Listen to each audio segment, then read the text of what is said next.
중국이 한국 선박의 설계도를 복사해서 싼 가격에 LNG 선박을 만들어서 미국에 팔았다고 하는데요. 이 LNG 선박이 미국에 인도 후 바로 대폭발을 했다고 합니다. 이 일 때문에 전 세계 발칵 뒤집혔다고 하는데요. 과연 그 이유는 무엇일까요? 그럼 지금부터 오늘의 이야기를 시작해보겠습니다. 안녕하세요. 저는 샌프란시스코에서 세계 3대 해운 회사 중 하나인 오션게이트의 사장으로 일하고 있는 마이클 콜먼이에요. 샌프란시스코의 유리 건물 28층에 있는 제 큰 사무실에 앉아 있었어요. 제 일은 바다를 건너 LNG라고 불리는 냉동가스를 운반하는 거대한 선박들을 구매하는 거였어요. 2026년 3월 어느 날 아침 제 눈이 휘둥그레지게 만드는 이메일을 한 통 받았어요. 장웨이라는 이름의 남자가 보낸 건데 그는 중국의 큰 조선 회사에서 일하는 사람이었어요.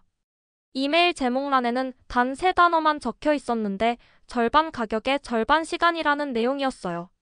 저는 그걸 열어보고 읽은 내용을 믿을 수가 없었어요. 한국조선소는 거대한 선박 12척을 건조하는데 40억 달러를 요구하고 있었어요. 하지만 장웨이는 똑같은 선박들을 단 20억 달러에 건조하겠다고 제안했어요. 게다가 그는 3년 대신 단 18개월 만에 할 수 있다고 말했어요. 더 나아가 그의 회사는 10년 동안 무료로 선박을 수리해주겠다고 했어요.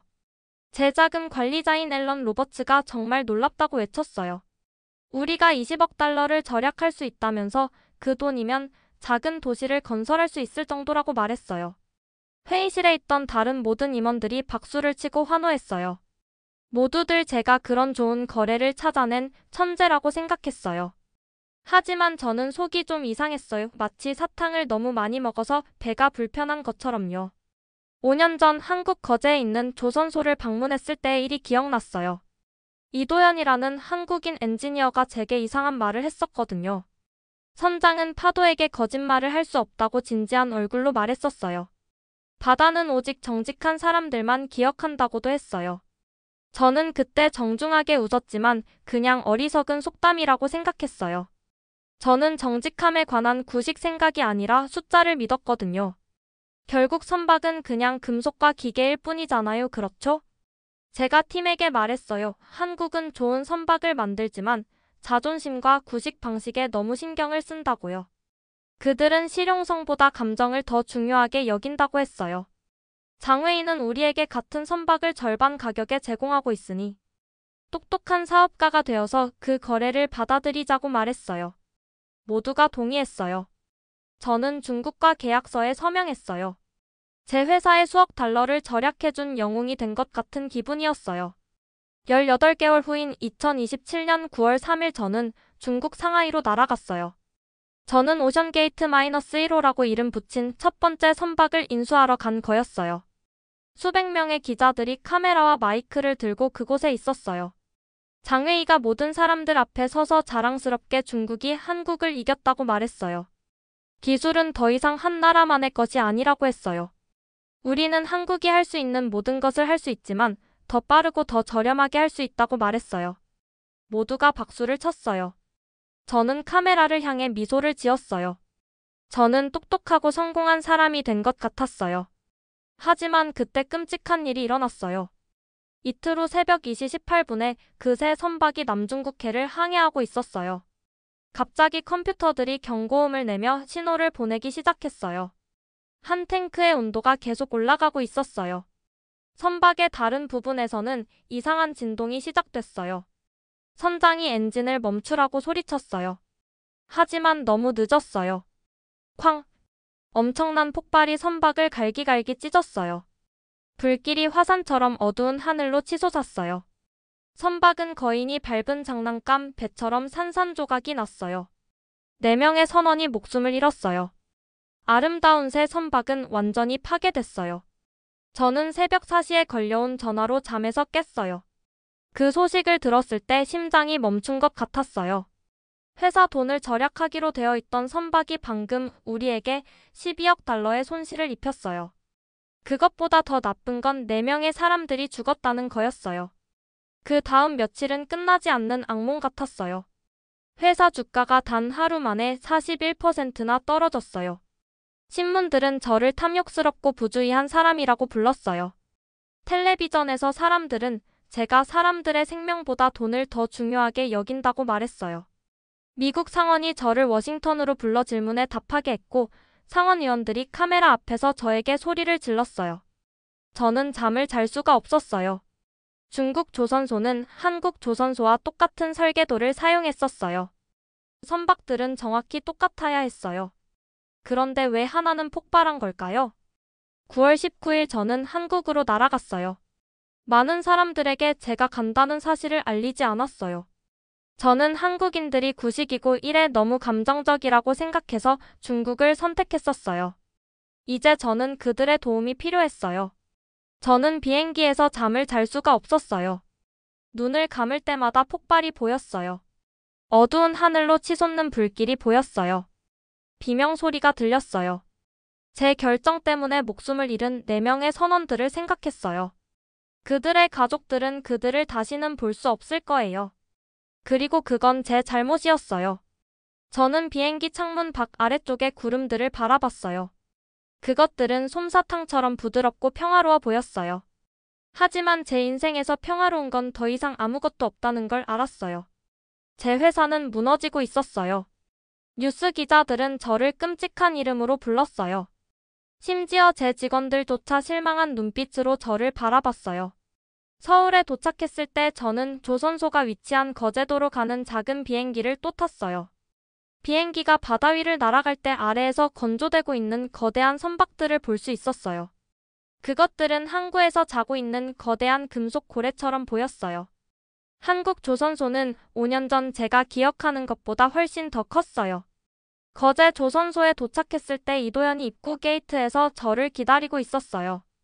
그 한국인 엔지니어는 이제 관자놀이 주변에 흰머리가 더 많아져서 나이 들어 보였지만 그의 눈은 여전히 친절하고 차분했어요. 그는 흰색 안전모를 쓰고 조선소 로고가 새겨진 파란색 작업복을 입고 있었어요. 이도현이 가볍게 인사하며 콜먼 씨라고 불렀어요. 다시 오신 것을 환영한다고 했어요. 선박과 선원들에게 일어난 일에 대해 유감스럽다고 말했어요. 그의 친절함이 저를 더욱 기분 나쁘게 만들었어요. 저는 그의 회사 제안을 거절했었어요. 저는 한국인들이 너무 느리고 너무 비싸다고 생각했었어요. 저는 영웅이 되고 돈을 절약하고 싶어서 중국을 선택했었어요. 그리고 이제 여기 저는 도움을 구하는 거지처럼 돌아와 있었어요. 저는 눈물이 나오기 시작하는 걸 느꼈어요. 목이 조여드는 것 같았어요. 마치 누군가가 그것을 쥐어짜는 것처럼요. 저는 왜 폭발했냐고 물었고 제 목소리가 조금 갈라졌어요. 중국 회사는 당신들과 똑같은 설계도를 사용했는데 선박들은 정확히 똑같았어야 한다고 말했어요. 이도현이 조금 미소를 지었지만 그건 비열한 방식이 아니었어요. 그것은 내가 말했잖아 라고 말하는 그런 종류의 미소가 아니었어요. 그것은 학생이 어려운 것을 이해하도록 돕고 싶어하는 선생님 같은 부드러운 미소였어요. 그가 저에게 따라오라고 말했어요. 무언가를 보여주고 싶다고 했어요. 우리는 조선소를 걸어갔어요. 금속이 절단되고 용접되는 소리로 시끄러웠어요. 불꽃이 작은 불꽃놀이처럼 공중으로 튀었어요. 주황색 안전조끼를 입은 작업자들이 공구와 설계도를 들고 이리저리 움직였어요. 거대한 크레인이 엄청난 금속 조각들을 공중 높이 들어올렸어요. 뜨거운 금속과 바닷소금 냄새가 제 코를 채웠어요. 우리는 건조 중인 여러 거대한 선박들을 지나 걸었어요. 각 선박은 10층 건물만큼 높고 3개의 축구장만큼 길었어요. 저는 작업자들이 사다리를 오르내리며 선박의 다른 부분들을 작업하는 것을 볼 수 있었어요. 어떤 이들은 용접하고 있었어요. 어떤 이들은 페인트 칠하고 있었어요. 어떤 이들은 특수 공구로 치수를 확인하고 있었어요. 이도현이 걸으면서 이곳이 LNG 운반선을 건조하는 곳이라고 설명했어요. 각 선박은 건조하는데 3년이 걸린다고 했어요. 어떤 사람들은 그게 너무 느리다고 생각한다고 했어요. 그들은 왜 더 빨리 작업하지 않느냐고 묻는다고 했어요. 저는 얼굴이 화끈거렸어요. 그가 저에 대해 이야기하고 있다는 걸 알았어요. 우리는 주요 건설 구역에서 떨어진 특별한 건물로 들어갔어요. 이도현이 자신의 아이디 카드를 긁고 두꺼운 금속문을 열었어요. 안에는 믿을 수 없을 만큼 추운 특별한 시험실이 있었어요. 이도현이 금속 테이블 위에 놓인 2개의 금속 탱크 조각을 보여줬어요. 그것들은 각각 자동차 문 정도의 크기였어요. 하나에는 한국이라고 쓰인 작은 라벨이 있었고 다른 하나에는 중국이라고 쓰여 있었어요. 이도현이 이것들을 주의 깊게 보라고 말했어요. 무엇이 보이냐고 물었어요. 저는 2 금속 조각을 모두 봤어요. 제 눈에는 정확히 똑같아 보였어요.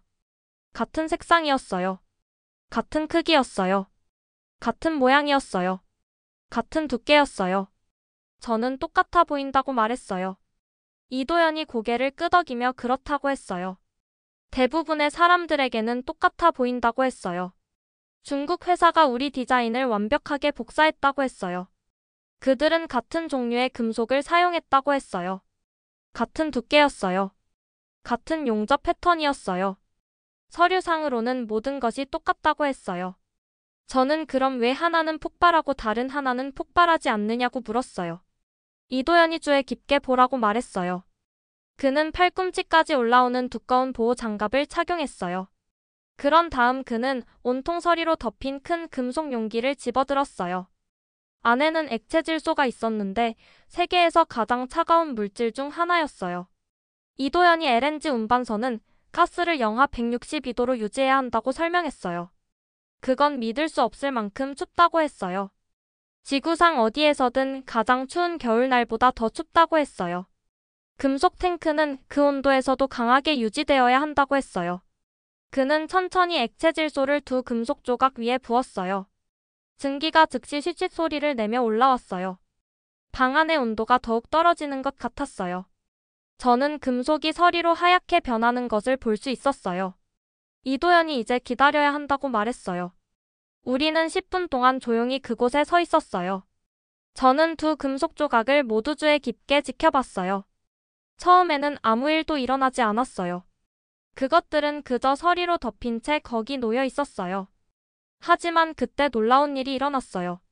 중국 금속에 점점 더 많은 서리가 생기기 시작했어요. 서리가 더 두껍고 거칠어 보였어요. 그리고 나서 제 심장이 내려앉게 만드는 무언가를 봤어요. 표면에 작은 균열이 나타나기 시작한 거예요. 처음에는 거미줄처럼 작았어요. 하지만 그것들이 점점 더 커졌어요. 저는 작은 갈라지는 소리를 들을 수 있었어요. 마치 얼어붙은 호수 위에 얼음이 깨지는 것처럼요. 하지만 한국 금속은 완벽하고 매끄럽게 유지됐어요. 균열도 없었어요. 깨짐도 없었어요. 그저 단단하고 강한 금속이었어요. 저는 그저 충격에 빠져 2 금속 조각을 응시했어요. 이도현이 장갑을 벗고 진지한 눈으로 저를 바라봤어요. 그는 콜먼 씨라고 불렀어요. 누구나 도면이나 계획을 훔칠 수 있다고 말했어요. 중국 회사는 우리의 정확한 설계도를 가지고 있었다고 했어요. 그들은 어떤 종류의 금속을 사용해야 하는지 알았다고 했어요. 얼마나 두껍게 만들어야 하는지 알았다고 했어요. 어디를 용접해야 하는지 알았다고 했어요.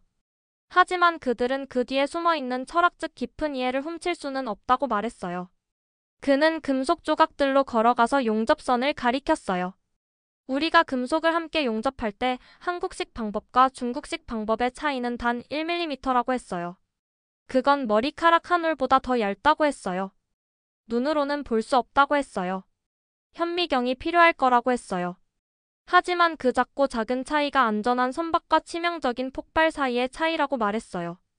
저는 누군가가 제 배를 주먹으로 친 것 같았어요. 이 모든 시간 동안 저는 제가 똑똑하다고 생각했어요. 저는 제가 비즈니스를 이해한다고 생각했어요. 하지만 저는 아무것도 이해하지 못했어요. 이도현이 계속 말했고 그의 목소리는 부드러웠지만 단호했어요. 우리는 한국에서 단순히 선박만 건조하는 게 아니라고 했어요. 콜먼 씨. 우리는 실내를 건조한다고 했어요. 이 조선소의 모든 단일 작업자는 진짜 선원들. 즉 가족이 있고 자녀가 있고 꿈이 있는 사람들이 이 선박들에 자신들의 생명을 맡길 것이라는 걸 안다고 했어요. 그들은 폭풍과 끔찍한 날씨 속에서 위험한 바다를 가로질러 항해할 것이라고 했어요. 그래서 우리는 모든 작은 세부 사항에 신경을 쓴다고 했어요. 비록 아무도 볼 수 없더라도요. 비록 아무도 절대 알지 못할지라도요. 그는 한국 금속 조각을 집어들고 그것을 들어 올렸어요. 중국 회사는 친구에게서 숙제를 베끼는 학생처럼 우리 계획을 복사할 수 있다고 생각했다고 했어요. 그들은 조선이 단지 지시사항을 따르는 것에 관한 것이라고 생각했다고 했어요. 하지만 50년의 경험을 복사할 수는 없다고 했어요. 자부심을 복사할 수는 없다고 했어요. 우리 선박에 발을 딛게 될 모든 선언에 대해 우리가 가진 책임감을 복사할 수는 없다고 말했어요. 저는 이제 얼굴에 눈물이 흐르는 것을 느꼈어요. 더 이상 숨기려 하지 않았어요. 저는 바보 같았어요. 4명의 사람들을 죽게 만든 멍청하고 탐욕스러운 바보였어요. 저는 조용히 한국에 대해 제가 너무 잘못 생각했다고 말했어요. 제 목소리가 떨렸어요. 저는 당신들이 자부심에 너무 신경 쓰고 비즈니스에는 충분히 신경 쓰지 않는다고 생각했다고 했어요. 저는 당신들이 너무 감정적이고 너무 느리다고 생각했다고 했어요. 저는 더 저렴한 거래를 찾았기 때문에 제가 당신들보다 더 똑똑하다고 생각했다고 했어요. 하지만 당신들이 처음부터 옳았다고 말했어요. 저는 5년 전에 이도현이 제게 했던 말을 기억했어요. 선장은 파도에게 거짓말을 할 수 없다는 것을요. 바다는 오직 정직한 사람들만 기억한다는 것을요. 저는 당신이 제게 말하려 했다고 했어요.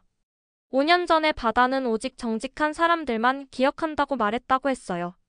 하지만 저는 듣지 않았다고 했어요. 저는 그게 그냥 어리석은 옛날 속담이라고 생각했다고 했어요. 저는 숫자와 돈이 지혜와 경험보다 더 중요하다고 생각했다고 말했어요. 이도현이 제 어깨에 손을 얹었어요. 그는 콜먼 씨 이제 이해하셨다고 말했어요. 이것은 한국 대 중국에 관한 것이 아니라고 했어요. 이것은 어떤 것들은 서둘러 할 수 없다는 것을 이해하는 것에 관한 거라고 했어요. 어떤 것들은 싸게 할 수 없다고 했어요. 사람들의 생명을 손에 쥐고 있는 무언가를 건조할 때는 명예와 배려로 그것을 건조해야 한다고 했어요. 그것이 우리가 여기서 하는 일이라고 했어요. 그것이 우리 선박들이 절대 폭발하지 않는 이유라고 말했어요. 저는 갈라진 중국 금속과 완벽한 한국 금속을 바라봤어요. 머리카락보다 얇은 그 1mm 차이가 4명을 죽이고 제 회사의 명성을 파괴했어요. 모두 제가 돈을 절약하고 영웅처럼 보이고 싶었기 때문이었어요. 저는 마침내 이도현이 5년 전에 제게 가르치려 했던 것을 이해했어요.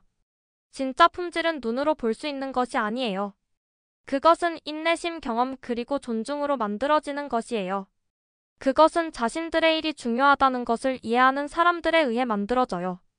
그것은 모서리를 자르는 것, 심지어 볼 수 없는 작은 모서리조차도 인간의 생명을 앗아갈 수 있다는 것을 아는 사람들에 의해 만들어져요.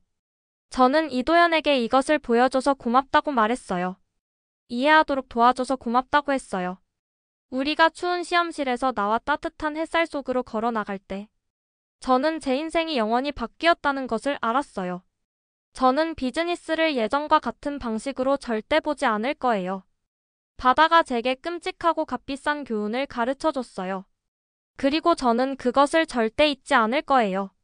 뉴욕으로 돌아왔을 때 저는 제가 무엇을 해야 하는지 알았어요.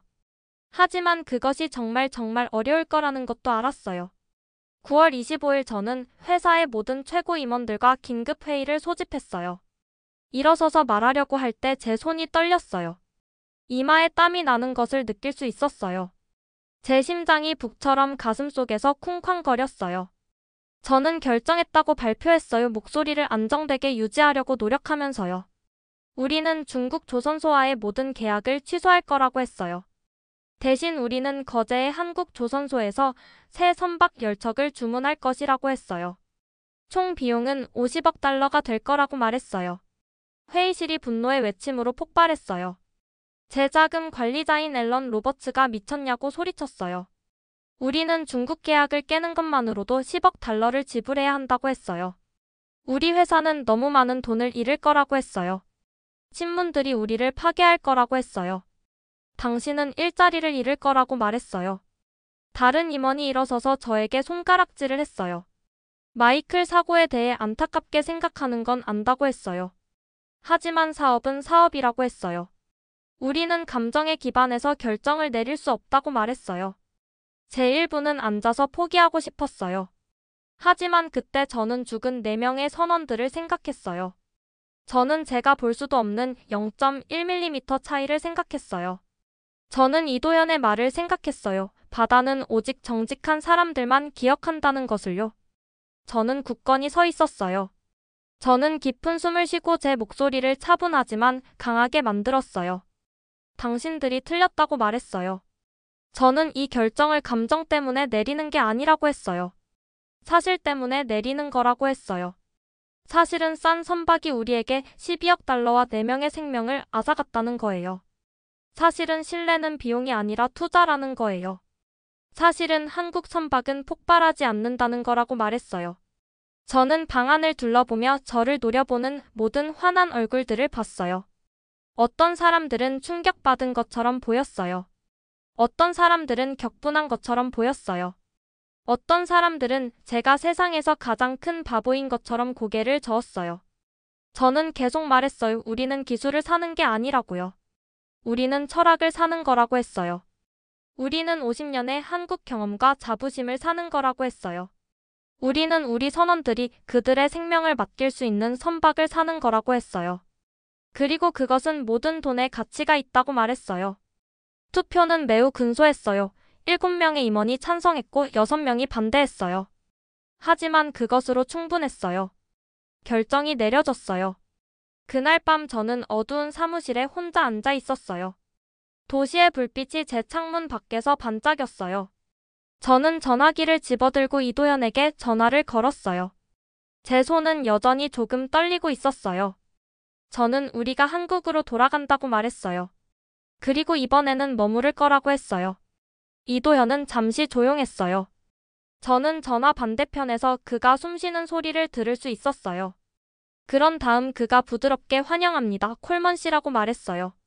그 두 단어 환영합니다 라는 말이 제가 몇 주 동안 느끼지 못했던 무언가를 느끼게 했어요. 희망이었어요. 저는 추위 속에 서서 한국 작업자들이 첫 번째 새 선박을 건조하는 것을 지켜봤어요. 제 숨이 하얀 구름으로 나왔어요. 눈이 제 재킷에 떨어져 천천히 녹았어요. 우리는 이 선박의 이름을 신레오라고 짓기로 했어요. 그날 놀라운 일이 일어났어요. 18개월 전에 저에게 싼 거래를 제안했던 중국 임원 장웨이도 조선소에 왔어요. 그는 슬프고 창피해 보였어요. 그의 어깨가 축 처져 있었고 천천히 걸었는데 마치 모든 발걸음이 힘든 것 같았어요. 장웨이가 제게 깊이 인사하며 콜먼 씨라고 불렀어요. 그의 목소리는 조용하고 떨렸어요. 미안하다고 했어요. 자신이 한국의 도면을 훔쳤지만 한국의 영혼은 훔칠 수 없었다고 했어요. 너무 이기고 싶어서 정말 중요한 것이 무엇인지 잊어버렸다고 했어요. 선원들을 위험에 빠뜨렸다고 했어요. 아무리 사과해도 부족하다고 말했어요. 저는 뭐라고 말해야 할지 몰랐어요. 제 일부는 여전히 그에게 화가 나 있었어요. 하지만 제 다른 일부는 저도 실수를 했다는 것을 알았어요. 저는 탐욕스러워서 그의 제안을 선택했었어요. 우리 둘 다 죄가 있었어요. 이도현이 눈을 헤치고 걸어와서 장웨이의 어깨에 손을 얹었어요. 그 한국인 엔지니어가 친절하게 과거는 과거라고 말했어요. 그의 목소리는 따뜻했어요. 마치 할아버지가 손자에게 말하는 것처럼요. 이제 우리는 함께 미래를 건설할 수 있다고 했어요. 선박을 건조하는 진짜 방법을 배우고 싶다면 여기서 환영한다고 말했어요. 장웨이는 충격받은 것처럼 보였어요. 그의 눈이 커지고 입이 조금 벌어졌어요. 일어난 모든 일들, 폭발과 죽음과 도난당한 설계도 후에도 한국인들이 가르치고 용서할 의향이 있다는 건가요? 이도현이 설명했어요. 한국에는 속담이 있다고요. 7번 넘어져도 8번 일어난다는 속담이라고 했어요. 누구나 실수를 한다고 했어요. 중요한 것은 그것으로부터 무엇을 배우느냐라고 말했어요. 저는 이 순간을 지켜보며 감정이 북받쳐 오르는 것을 느꼈어요. 제 눈이 조금 젖었는데 그건 차가운 바람 때문만은 아니었어요.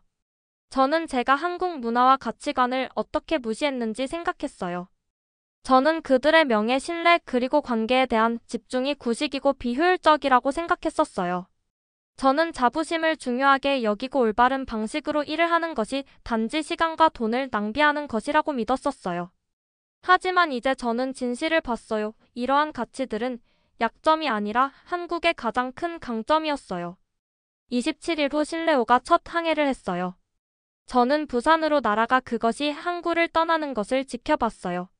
거대한 선박이 물을 통해 천천히 움직였고 엔진이 부드럽게 윙윙거렸어요.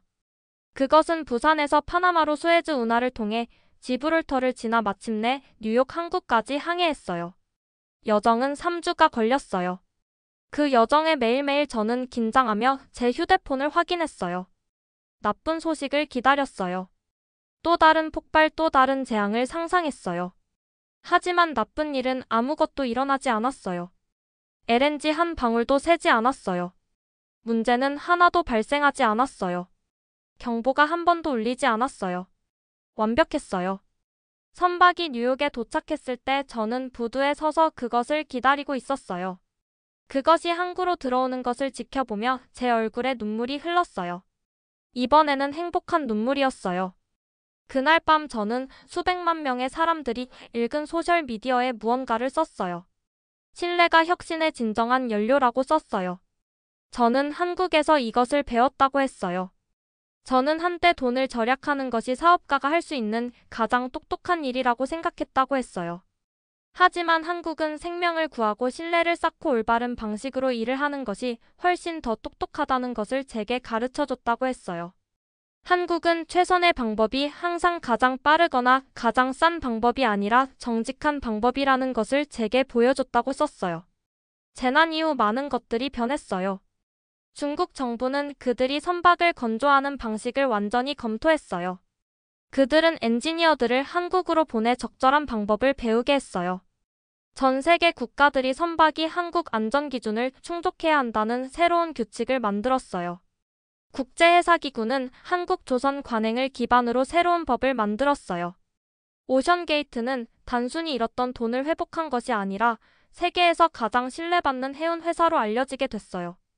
다른 회사들이 우리에게 어떻게 선박을 선택했는지 묻기 시작했어요. 그들은 제 실수로부터 배워서 같은 실수를 하지 않기를 원했어요. 저는 제 경험에 대한 책을 썼어요. 쓰는데 8개월이 걸렸어요. 매일 밤 퇴근 후 저는 컴퓨터 앞에 앉아 일어났던 모든 것을 기억했어요. 하지만 다른 사람들이 배울 수 있도록 이야기를 해야 한다고 느꼈어요. 책에서 저는 이렇게 썼어요. 저는 숫자와 스프레드시트로 세상을 관리했었다고요. 저는 한국이 너무 감정적이고 너무 자부심이 강하다고 생각했다고요. 저는 감정이 비즈니스에 자리가 없다고 믿었다고요. 하지만 바다는 숫자를 기억하지 않는다고요. 바다는 오직 정직한 사람들만 기억한다고요. 한국은 제가 여전히 돈 세는 법을 배우고 있을 때 50년 동안 이 진실을 이해하고 있었다고요. 그들은 제게 말하려고 했지만 저는 너무 오만해서 듣지 않았다고요. 폭발은 단지 선박만 파괴한 게 아니라 제 오만함을 파괴했다고요. 그리고 그것이 제게 일어난 최고의 일이었다고 썼어요. 몇 년 후 제 아들 토미가 저에게 질문을 했어요. 그는 12살이었고 학교에서 비즈니스에 대해 배우기 시작한 참이었어요. 어느 날 저녁 우리가 저녁을 먹고 있을 때 아빠 비즈니스에서 배운 가장 중요한 것이 뭐예요? 라고 물었어요. 저는 잠시 생각한 다음 미소를 지었어요.